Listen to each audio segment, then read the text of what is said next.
This Sunday's lesson, Sunday school lesson, is a familiar lesson. I hope we about the resurrection of Jesus Christ. I hope we can learn something this time around that will help enhance our faith as well as our personal growth as believers.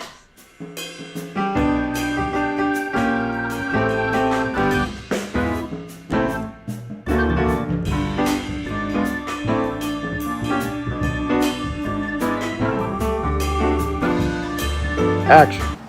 Invisible lady is what she called. She's in the race for the long haul. Giving up feels like letting go. Just ride along and go with the flow. Hope for understanding and personal growth too. For her, for them, and others to do. A little creativity and fun along the way. Let's get this lesson started by ceasing to pray. Let's hear it for the women who were the first ones to make it to the tomb that early Sunday morning and to realize that Jesus was not there. They didn't know what to think, so they raced into town to let the disciples know that the tomb was empty. I can't imagine how these women must have felt when they arrived at the tomb and to realize that it was empty and that the stone had been rolled away and that Jesus wasn't there. So I can imagine the joy and the fear and the concern as well as the love they must have felt, and wondering, where is he?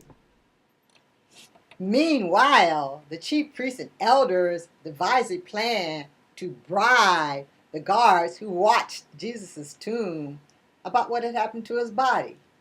They were not sure about what had happened to Jesus' body and may have thought it had been stolen. They did not know that Jesus had risen from the dead.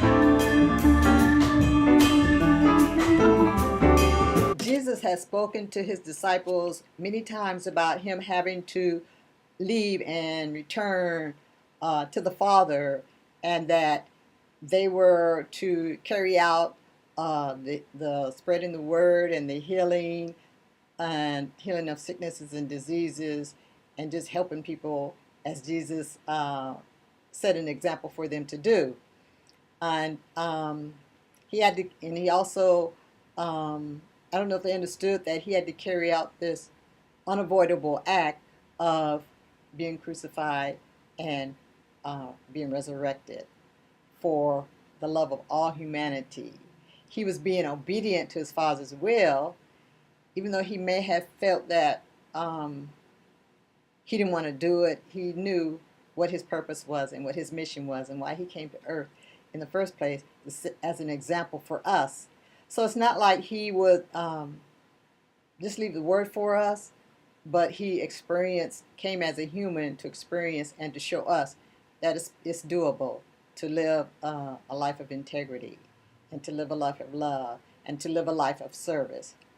So when he returned to the Father, he needed to leave a spirit of love to dwell in us believers so we can carry on the love.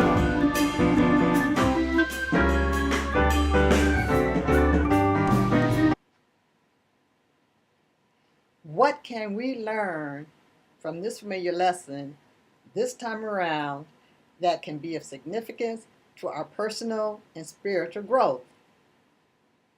We don't have to be eternally lost. We have hope for our future. We have something positive to believe in. Excuses are not acceptable. We should not be like the guards who accepted a bribe from the elders so they can lie about what happened to Jesus' body. They wanted them to say that his body had been stolen. As believers, integrity is an important characteristic to have if we want people to trust us for who we are. Don't let the love of money persuade us to do shady or dishonest things. Jesus' death and resurrection represents a propitiation, which means soothing or calming, whatever, for human sin. The Creator knows we sin, but still loves us and is patient, kind, understanding, and forgiving. We are predestined Or are we predestined to accept Jesus by faith as our personal Savior? So if we are, what does this mean? It means that our belief and acceptance of faith must be our response to what the Creator already knew we would do. We have the chance to make the choice to accept Him just as He has already accepted us.